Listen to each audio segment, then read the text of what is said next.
السلام علیکم میرے پیارے ویورز اور لسنرز. تو کیسے ہیں آپ سب؟ میں امید کرتی ہوں آپ لوگ بالکل ٹھیک ہوں گے.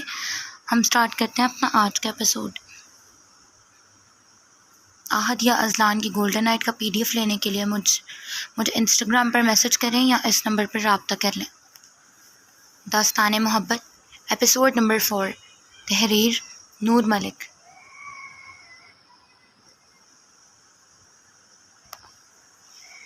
المیر خان جیسے ہی ڈیرے پر پہنچا، وہاں پر موجود گارڈ فوراً سے اس کی گاڑی کی طرف آیا. بہرام کہاں ہے؟ اس نے بہرام خان کی غیر موجودگی محسوس کرتے اس سے پوچھا. خان، وہ سمیر خان کی زمین پر زرغام بلوچ نے قبضہ کر لیا. چھوٹے خان اپنے گارڈز کے ساتھ وہیں گئے ہیں. اس کے بتانے پر ایک لمحہ تو اسے یقین ہی نہیں آیا کہ زرغام بلوچ کی جرأت اس قدر بڑھ گئی تھی. اس کا دماغ غصے سے گھوم گیا. اس نے بغیر کوئی جواب دیے اپنی گاڑی کا شیشہ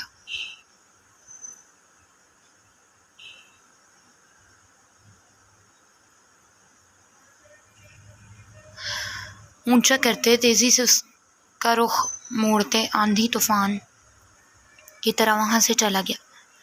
وہ ریش ڈرائیونگ کرتے ہوئے سمیر خان کی زمین پر جا رہا تھا. یقیناً زرغام بلوچ وہیں ہوگا، چاہے وہاں بہرام خان تھا، مگر المیر یہ بات بہت اچھے سے جانتا تھا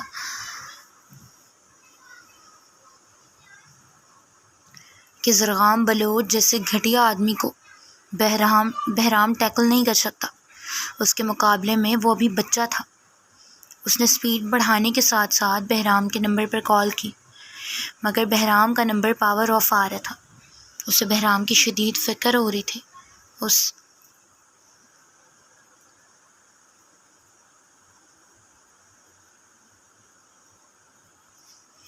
نے اب کی بار گاڑی کی سپیڈ حد سے زیادہ بڑھاتے مسافت طے کی. اس کے گارڈز کی گاڑیاں بھی اسی رفتار میں اس کے پیچھے آ رہی تھیں. جیسے ہی وہ وہاں پہنچا، فائرنگ کی شدید آواز اس کے کانوں میں پڑی. ان بلوچوں کی خود سرڑیاں دن بدن بڑھتی جا رہی ہیں. ان کو تو اب میں پوچھوں گا. المیر ابھی گاڑی سے اترتا کہ اس کی نظر سامنے کھڑے بہرام خان پر گئی، جو گارڈ سے الگ گاڑی سے اترتا زخمی حالت میں سینٹر میں کھڑے ہو کر مقابل پارٹی پر فائرنگ کر رہا تھا.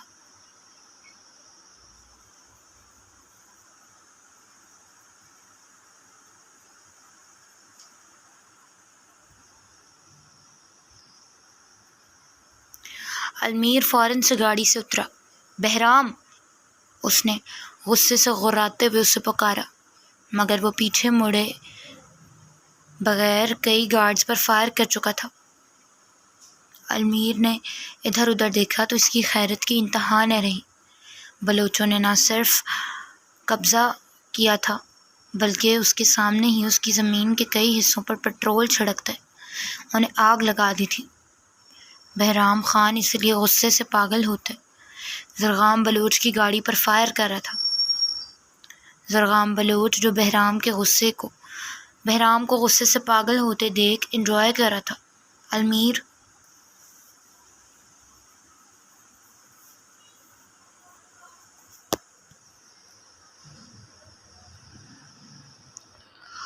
خان کو آتے دیکھ اس نے گارڈز کو چلنے کا کہا.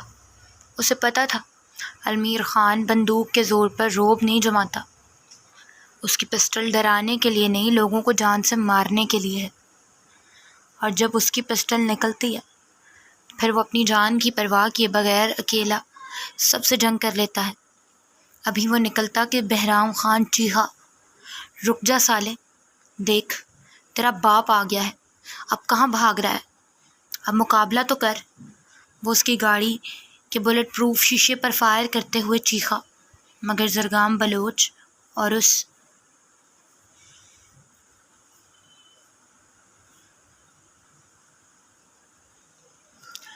کے گارڈز دوسرا راستہ پکڑتے وہاں سے بھاگنے لگے.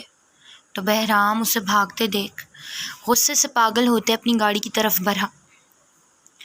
اسے اس وقت اپنے زخمی بازو کی بھی پرواہ نہیں تھی. بہرام ابھی اپنی گاڑی میں بیٹھ کر اس کے پیچھے جاتا کہ المیر خان نے آگے بڑھتے اس کا بازو پکڑا۔ بہرام باہر نکلو۔ المیر خان یہ معاملہ ایسے ختم نہیں کرنا چاہتا تھا۔ لالا چھوڑو مجھے، میں آج اس زرغام بلوچ کو زندہ نہیں چھوڑوں گا، میں مار دوں گا اس کو۔ وہ شدید سرخ ہوتے چہرے سے گویا ہوا۔ بہرام جانے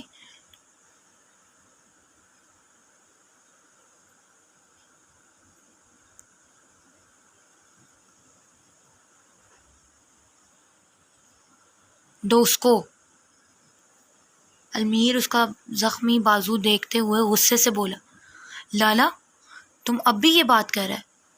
میں اس کمینے آدمی کو جانے دوں؟ صبح اس نے پہلے محمد بخش کی زمین لی اور اب سمیر خان کی زمین پر قبضہ کر لیا۔ مجھے چھوڑو، اس کا تو وہ حشر کروں گا میں کہ زمانہ دیکھے گا۔ بہرام اس سے پہلے تمہارا ٹھیک ہونا ضروری ہے۔ المیر خان نے اس سرپھرے پٹھان کو سمجھانے کی کوشش کی۔ تو لالا تم کیا چاہتا ہے؟ ہم ہاتھ پر ہاتھ رکھے بزدلوں کی طرح بیٹھا رہے اور وہ لوگوں کے ساتھ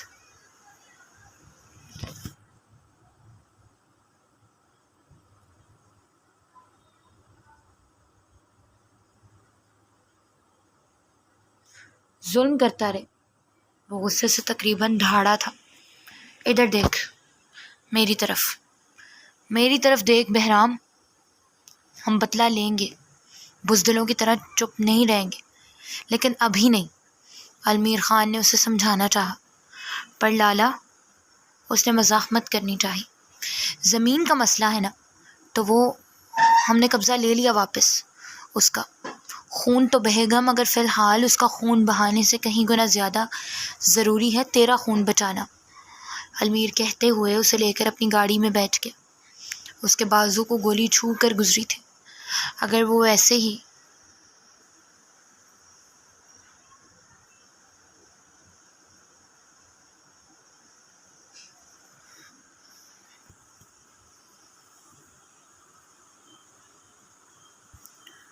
گھر چلا جاتا تو سب نے پریشان ہو جانا تھا۔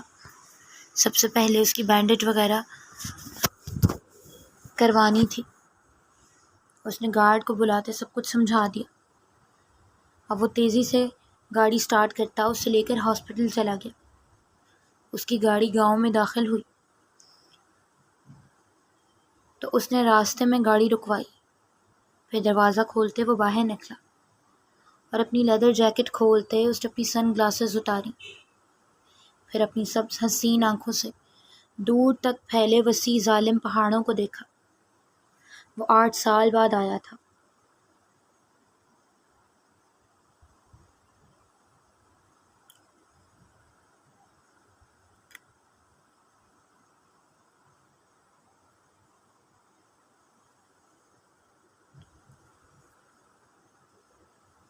اور ان 8 سالوں میں اس گاؤں میں بہت کچھ بدل گیا تھا، مگر اسے پورا یقین تھا کہ نہیں بدلا ہوگا تو یہاں کا قانون، یہاں کا ظلم و جبر، سب کچھ بدل بھی جائے تو وہ نہیں بدلے گا۔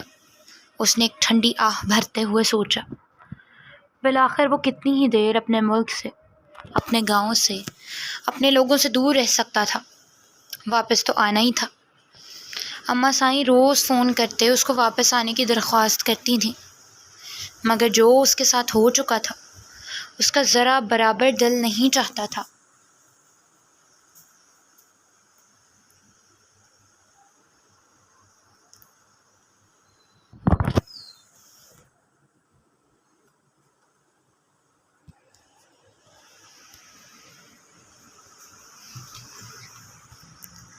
کہ وہ حویلی والوں میں سے کسی کی شکل بھی دیکھے، اور شاید وہ پوری زندگی واپس نہ آتا، لیکن اس بار اس کی نظروں کے سامنے اس کی معصوم بہن کا چہرہ آ گیا تھا۔ وہ کچھ نہیں کہتی تھی اس کو، مگر ہر بار اس کی ڈری سہمی آواز رحاب بلوچ کو یہ بتانے کے لیے کافی تھی کہ یہاں کے ٹاکسک ماحول نے اس کی نازک بہن پہ کیسا اثر کیا تھا، اور اب بھی یہاں آنے کا مقصد صرف اور صرف اس کی بہن کا تحفظ تھا۔ اس کی غیر موجودگی میں ہی اس کا رشتہ زرغام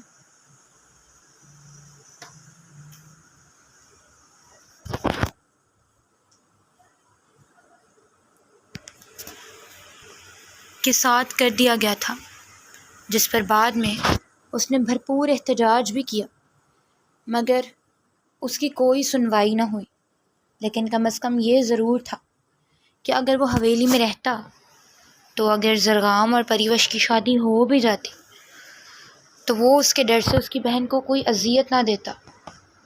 اس کھلی فضا میں گہرا سانس بھرتے رحاب کھیتوں میں کام کرتے لوگوں کی طرف بڑھا۔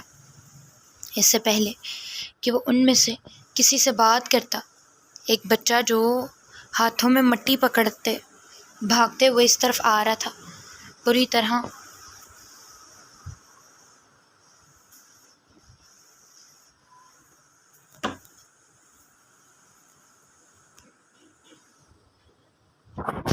اس سے ٹکراتے ہوئے زمین پر گرا، جبکہ اس عمل میں وہ اپنے گندے ہاتھ رحاب کی وائٹ جیکٹ پر لگا چکا تھا۔ کام میں متوجہ سب لوگوں نے اپنے کام چھوڑتے ان دونوں کی طرف دیکھا۔ مقابل کے کپڑے، اس کا رنگ و روپ یہاں کا لگ ہی نہیں رہا تھا۔ اونچا لمبا قد، سرخ و سفید رنگت، کھڑی مغرور ناک اور چہرے پر سجی گولڈش بیئرڈ، دیکھنے میں وہ کسی سلطنت کا شہزادہ لگتا تھا۔ اس بچے کا باپ تقریباً بھاگتے ہوئے اس کے پاس آیا۔ یہاں کا ظالم و جابر نارمل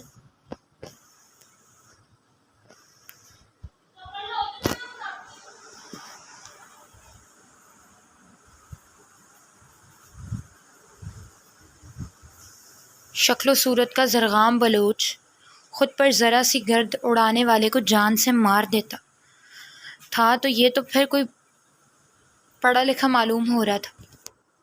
یہ اس کے بچے کے ساتھ کیا سلوک کرتا؟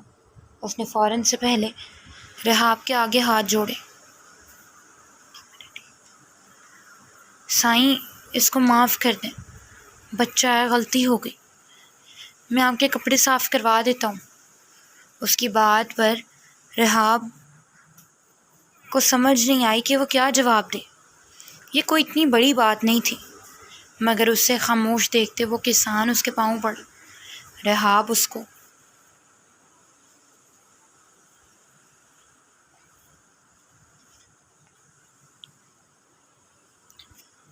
دیکھ کر رہ گیا اور لمحے سے پہلے پیچھے ہوا۔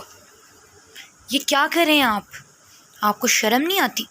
خدا کے علاوہ کسی اور کے سامنے ایسے جھکتے ہوئے؟ رحاب اس کی حرکت پر غصے سے بولا، جبکہ اس کے ساتھ سمیت تمام لوگوں نے رحاب کو عجیب نظروں سے دیکھا۔ ان کے لیے یہ کوئی نئی بات تھی کہ کوئی اتنا باروب نظر آئے اور رحم دل بھی ہو۔ وہ ان کی نظروں کو اگنور کرتے ایڑیوں کے بل زمین پر بیٹھا، تو اس بچے کو بھی ہاتھ جوڑ کر معافی مانگتے دیکھ اسے بلوچ خاندان میں پیدا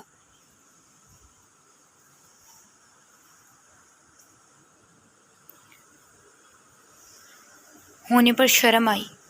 یعنی بلوچوں نے اپنے لوگوں کو اس قدر خوف زدہ کیا ہوا تھا۔ یار، تم کیوں ہاتھ جوڑ رہے ہو؟ رحاب نے اس بچے کی چکس کھینچتے شرارتی انداز میں پوچھا، تو اس بچے نے حیرت سے رحاب کی شرٹ پر لگے داغ اور پھر اس کا انداز دیکھا۔ سائیں، وہ مجھ سے آپ کے کپڑوں پر داغ لگ گیا ہے اور آپ کے سفید کپڑے گندے ہو گئے ہیں، اس نے گھبراتے ہوئے کہا، تو اس کی بات پر رحاب بلوچ خوبصورت انداز میں مسکرایا۔ تم نے سنا نہیں؟ داغ تو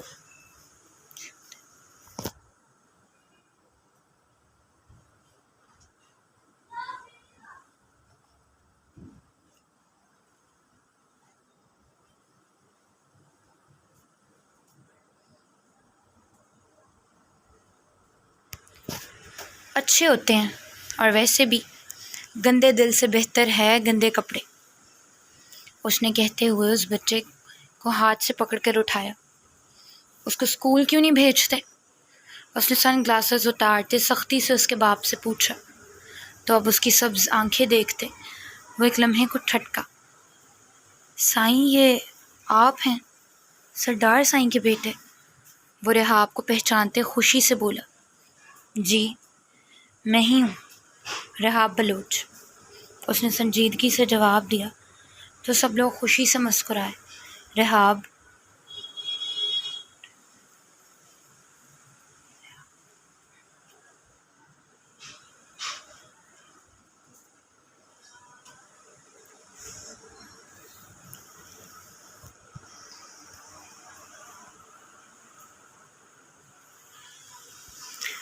بلوچ جب تک یہاں رہا تھا ان سب کی زندگی نہایت پرامن گزری تھی، مگر اس کے جانے کے بعد جب سے زرغام بلوچ نے وہاں کے معاملات دیکھنے شروع کیے تھے، غلاموں سے کم زندگی نہیں گزاری تھی انہوں نے۔ سائیں قسم سے آپ تو کسی ریاست کے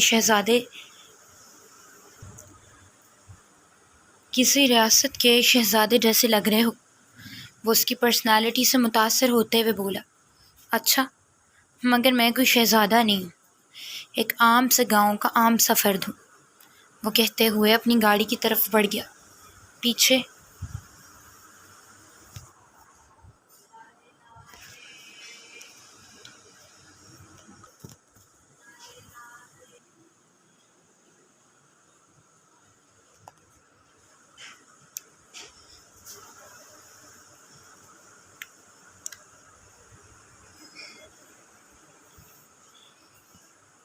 موجود لوگوں نے رشک بھری نظروں سے اس کی طرف دیکھا۔ وہ خود کو شہزادہ نہیں مان رہا تھا، مگر اس کا رنگ و روپ کسی شہزادے سے کم نہیں تھا، اور غرور نام کی تو شے ہی نہیں تھی اس میں۔ وہ جیسے ہی بلوچ حویلی کے آگے آیا تو ماضی کی کڑوی یادوں نے جیسے اس کا حلق تک کڑوا کر دیا۔ 8 سال پہلے کے منظر اس کی آنکھوں کے آگے گھومے تو جیسے اس کا خون کھول اٹھا۔ اس نے آنے سے پہلے سوائے پریوش کے اور کسی کو نہیں بتایا تھا۔ چند لمحے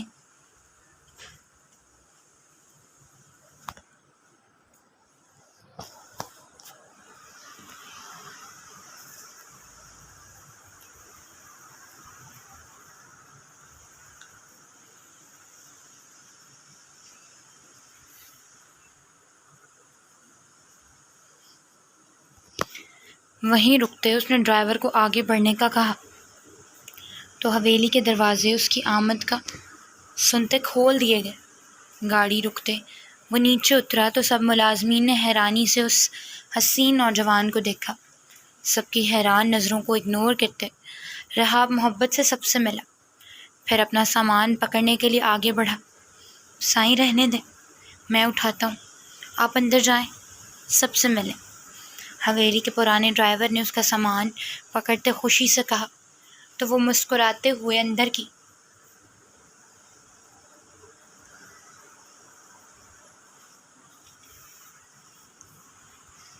طرف بڑھ گیا، مگر یہ الگ بات تھی کہ دہلیز پر پاؤں رکھتے اس کا چہرہ سنجیدہ ہو گیا تھا۔ تم سب کے لیے کھانا لگواؤ، افشا بیگم ملازمہ کو کہتے ہوئے جیسے ہی پلٹی تو اپنے بیٹے کو دیکھتے وہ جیسے ایک لمحے کو تھم گئی۔ انہیں جیسے اپنی آنکھوں پر یقین ہی نہ آیا۔ یہ ان کا لاڈلا حسین و جمیل بیٹا تھا جو 8 سال میں مزید خوبرو اور پرکشش ہو گیا تھا۔ ان کی آنکھوں سے زاروں قطار آنسو بہہ رہے تھے۔ رحاب، ان کے لبوں نے نامعلوم سی حرکت کی۔ رحاب نے اپنی اماں سائیں کی یہ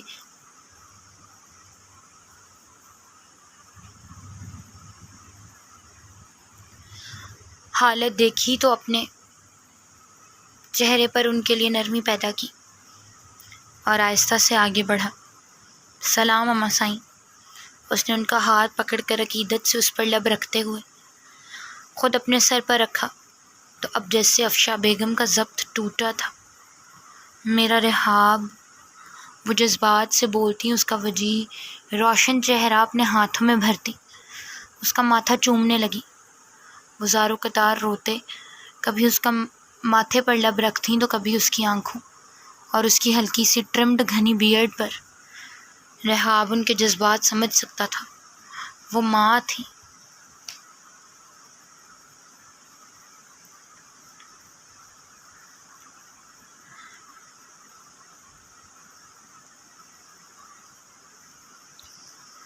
اس کی وہ بری طرح روتے اب اس کے سینے سے لگیں۔ میرے اللہ سائیں کی ڈھیروں مہربانی، جس نے مجھے مرنے سے پہلے میرے بیٹے کا دیدار کروا دیا۔ وہ بری طرح روتے ہوئے گویا ہوئیں تو رحاب نے ان کے گرد اپنی بازوؤں کا حصار باندھا۔ وہ جانتا تھا وہ بہت روئیں گی، اور ایسے ہی ہوا۔ وہ اس کے سینے سے لگتی 8 سال کا غبار نکال رہی تھیں۔ بس کرے اماں سائیں، اور کتنا روئیں گی؟ رحاب ان کی پشت پر ہاتھ پھیرتے نرمی سے بولا۔ تو انہوں نے نم آنکھوں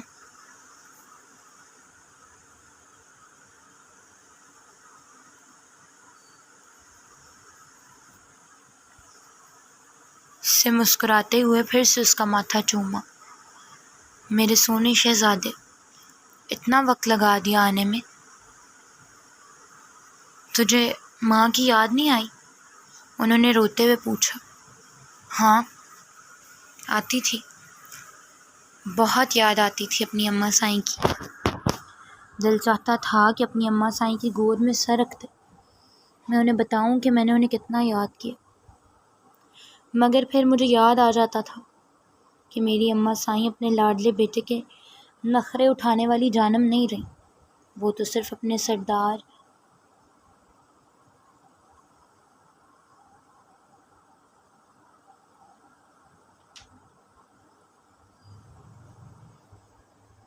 وجاہت بلوچ کی بیگم سائیں بن کے رہ گئیں۔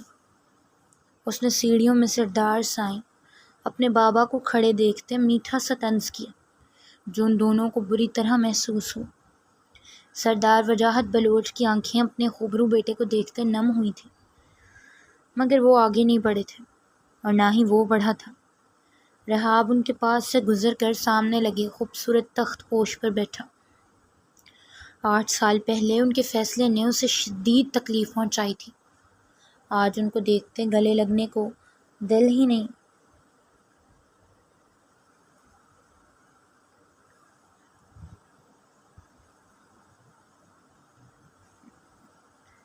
چاہا تھا۔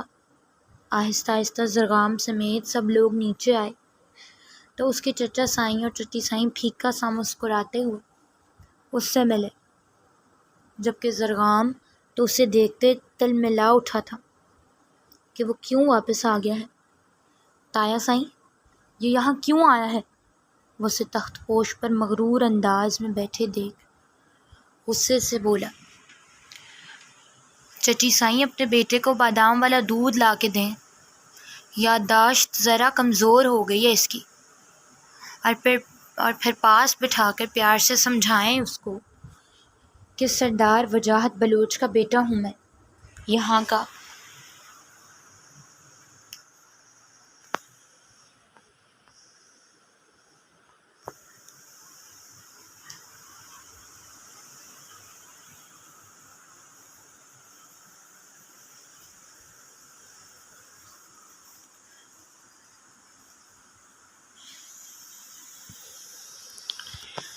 اگلا سردار اور اگلے سردار کو یہ نہیں پوچھا جاتا کہ یہ یہاں کیا کر رہا ہے، صرف اس کی رسپیکٹ کی جاتی ہے۔ اس نے میٹھے انداز میں کہتے زرغام بلوچ کو آگ لگا دی تھی۔ میں تمہیں یہاں نہیں رہنے دوں گا، وہ غصے سے اس کی طرف بڑھتے ہوئے بولا۔ تو سب نے گھبراتے ہوئے یہاں کا گرم ہوتا ماحول دیکھا۔ اس سے پہلے کہ زرغام رحاب کا گریبان پکڑتا، زرغام نے اس کا ہاتھ بری طرح پیچھے جھٹکتے اس کا گریبان پکڑا۔ تھم کے رہ، آج کے بعد یہ ہاتھ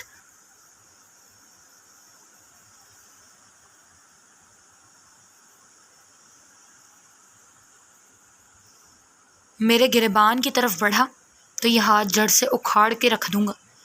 یہ میرے باپ کی حویلی ہے اور یہاں سے مجھے کسی کا باپ بھی نہیں نکال سکتا۔ البتہ تجھے یہاں سے نکالنے میں مجھے لمحہ نہیں لگے گا، اس لیے اوقات میں رہ اور سمجھ آج سے تیری حکومت ختم۔ گدی اور اختیار میرے جانے کے بعد صرف آپشنل تجھے دیا گیا تھا، کیونکہ سرداروں کے پاس اپنی حکومت قائم رکھنے کے لیے کوئی اور بیٹا نہیں تھا۔ اس لیے انہوں نے دیکھا ہی نہیں کہ اختیار اور گدی کسی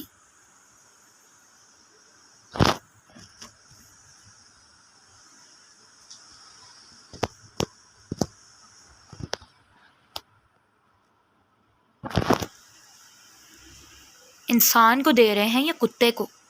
وہ تمسخرانہ لہجے میں بولتا زرغام کے ساتھ ساتھ اس کے والدین کا چہرہ بھی سرخ کر گیا۔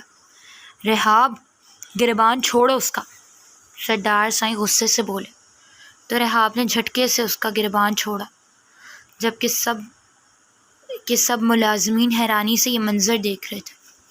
زرغام بلوچ کے سامنے نظر اٹھانے کی ہمت کسی میں نہیں تھی، مگر سامنے والا رحاب بلوچ تھا، بڑے سردار سائیں کا بیٹا، جس نے کسی سے تو کیا اپنے باپ سے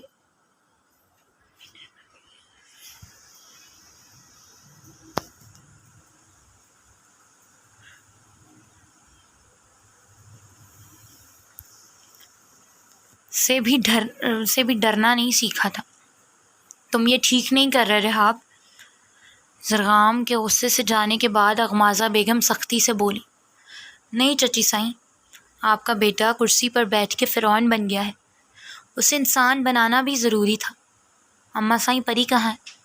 اس نے پریوش کی غیر موجودگی محسوس کرتے اب تیزی سے پوچھا۔ وہ اپنے کمرے میں ہے، کالج سے واپس آ کر کمرے سے نکلی نہیں، افشا بیگم نے اسے بتایا۔ کیوں؟ وہ کیوں باہر نہیں آئی؟ اس کو پتا تھا میں نے آنا ہے، وہ پھر بھی باہر نہیں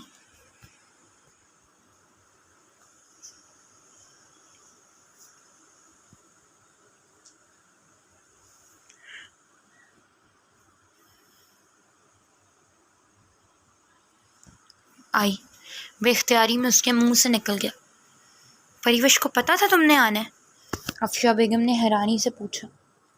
دیکھ رہی ہیں بھابھی سائیں کس قدر تیز ہے آپ کی بیٹی، اس نے ہم میں سے کسی کو کانوں کان خبر نہیں ہونے دی۔ اغمازہ بیگم زہر اگلنے سے باز نہیں آئی تھی۔ نہیں چچی سائیں، میں نے اس کو منع کیا تھا، بلکہ سختی سے کہا تھا کہ کسی کو نہ بتائے، ورنہ میں اس سے ناراض ہو جاؤں گا۔ رحاب پرسکون انداز میں بولا۔ مگر کیوں میرا بچہ؟ تم ہمیں بھی بتا سکتے تھے افشاں۔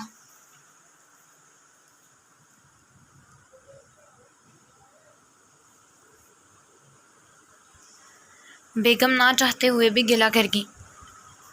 معذرت اماں سائیں، میں نے سوائے اپنی بہن کے کسی اور کو نہیں بتانا تھا، کیونکہ اس گھر میں اس سے زیادہ کوئی اور میرا منتظر نہیں ہے، اور میں اس گھر میں صرف اور صرف اس کی وجہ سے آیا ہوں۔ رحاب سامنے سے سیڑھیاں اترتی عائزہ کو نفرت بھری نگاہوں سے دیکھتے سرد لہجے میں گویا ہوتے پریوش کے کمرے کی طرف بڑھ گیا۔ اس پوری دنیا میں سب سے زیادہ نفرت اسے عائزہ بلوچ سے تھی، جو بالکل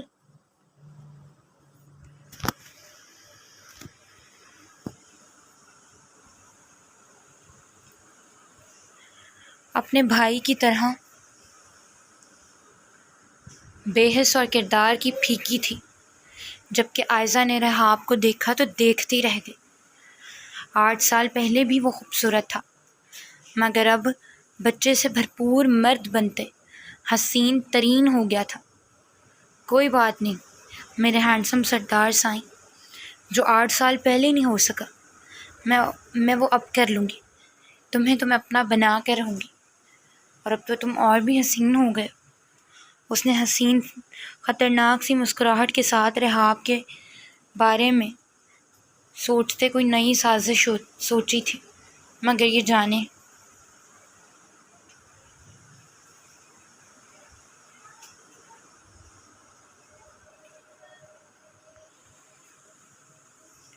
بغیر کہ اس بار رحاب بلوچ نے اینٹ کا جواب پتھر سے دینا تھا۔ آپ ہی کیا کر رہے ہیں؟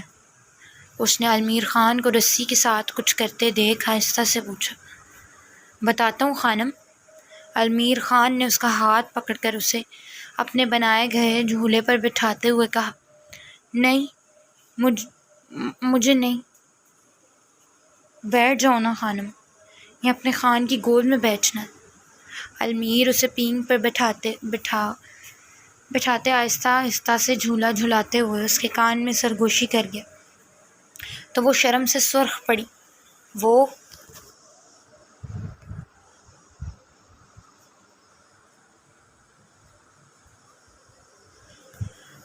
پینگ کی رسیوں پر موجود پریوش کے ہاتھوں پر اپنے ہاتھ رکھتے اسے میٹھی میٹھی باتیں کر رہا تھا۔ مجھے چھوڑیں۔ المیر نے جھولا جھلایا تو پریوش اب آہستہ سے بولی، مگر المیر خاموشی سے دیکھتے، پھر اس کی کمر سے ہاتھ گزار کر اس کے پیٹ پر اپنے ہاتھ باندھتے اس نے پریوش کو اپنی طرف کھینچا۔ کس لیے خانم؟ تم میری ہو۔ وہ اس کی پشت اپنے سینے سے لگا کر اس کے کندھے پر چہرہ ٹکاتے گمبھیر لہجے میں بولتا۔ اس کی جان نکال گیا۔ اس نے ضبط سے خود کو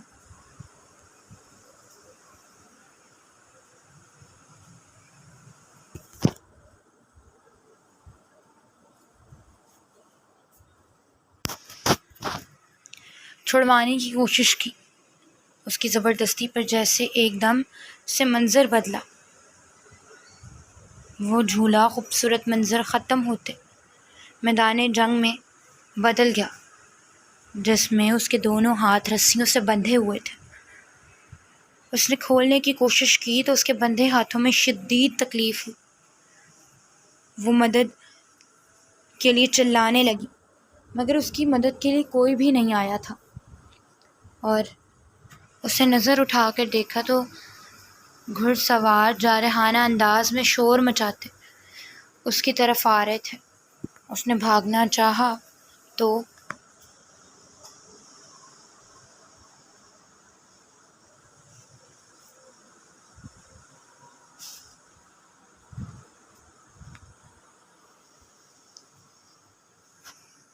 جیسے اس کے قدم زمین سے جم گئے۔ وہ سوائے چیخنے کے اور کچھ بھی نہیں کر سکتی تھی۔ اس نے خوف سے آنکھیں بند کر لی تھیں۔ اس سے پہلے کہ کوئی گھڑ سوار اس کے اوپر چڑھتا، کسی نے جھٹکے سے اسے کھڑا کرتے اپنی طرف کھینچا اور اسے اپنے ساتھ گھوڑے پر بٹھا لی۔ اس اچانک افداد پر پریوش نے مڑتے ہوئے دیکھا، مگر اپنے سامنے گہری سیاہ آنکھوں والے المیر خان کو دیکھتے وہ تیزی سے اس کے ساتھ چپکی۔ المیر خان نے اسے کوئی جواب دینے کی بجائے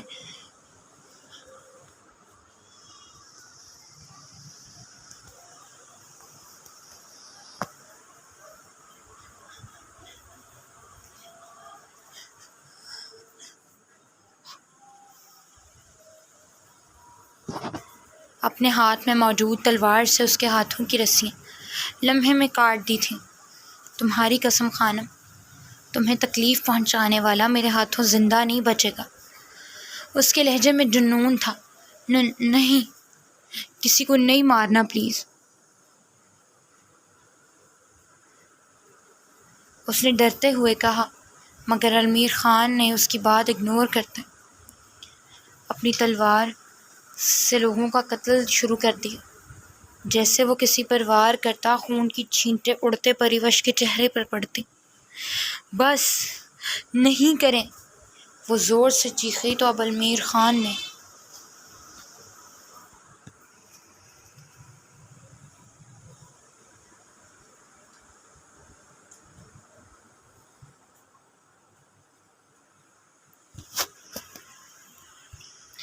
اس کے ہاتھ میں تلوار پکڑاتے اسے سہارا دیا، پھر اپنا ہاتھ مضبوطی سے اس کی ہتھیلی پر رکھتے اس نے ایک ہی وار میں سامنے موجود شخص کی گردن اتار دی۔ نہیں!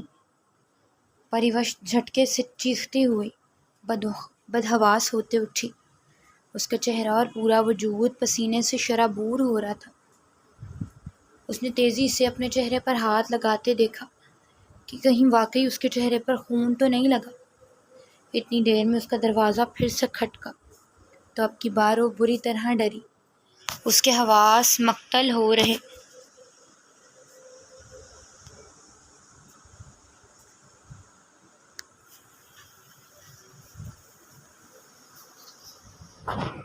تھے۔ وہ بری طرح رونے لگی۔ دروازہ کھولتے اب رحاب خود سے دروازہ کھولتے اندر داخل ہوا، مگر پریوش کو روتے دیکھ وہ گھبراتے ہوئے اس کے پاس آیا۔ پری، اس نے پکارا۔ لالا، اس نے بے یقینی سے اس کی طرف دیکھا۔ پری بچے کیا ہوا ہے؟ تم رو کیوں رہی ہو؟ اس نے پریوش کا چہرہ اپنے ہاتھوں میں بھرتے پریشانی سے پوچھا۔ نہیں، میں نے نہیں کیا، میں نے کچھ نہیں کیا لالا، وہ بدحواسی سے کہتی ہوئی اس کی باہوں میں جھول گئی، جبکہ رحاب نے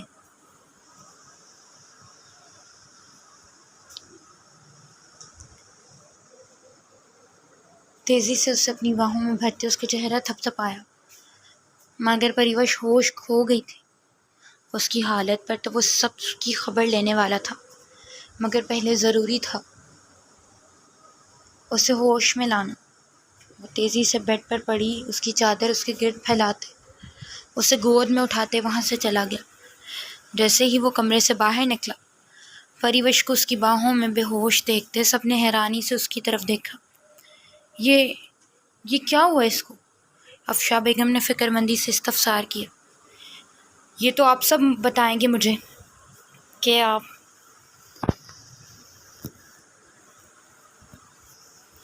نے کیا سلوک کیا اس کے ساتھ کہ وہ اس قدر سٹریسڈ ہے۔ وہ چچی سائیں کی طرف دیکھ کر غصے سے دھاڑا۔ ہم نے تو کچھ نہیں کہا اس کو، اغمازہ بیگم فوراً سے بولی۔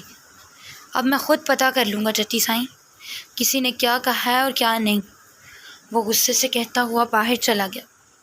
وہ تیزی سے اسے لے کر ہاسپٹل آیا تھا۔ المیر خان جو بہرام خان کی بینڈیج کرواتے اس کی میڈیسن لینے جا رہا تھا، ایک دم پریوش کو کسی کی باہوں میں بے ہوش دیکھتے وہ لمحے کو رکا۔ اس کے گرد اب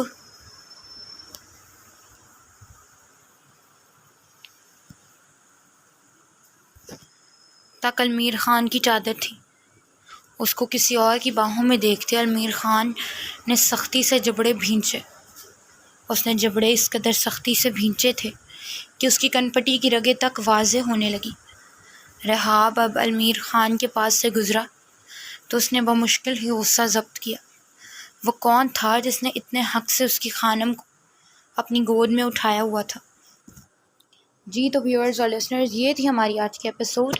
آئی ہوپ آپ کو پسند آئی ہوگی۔ اپنی قیمتی رائے کا اظہار کمنٹ سیکشن میں ضرور کریں اور اپنا بہت سارا خیال رکھیں۔ اللہ حافظ۔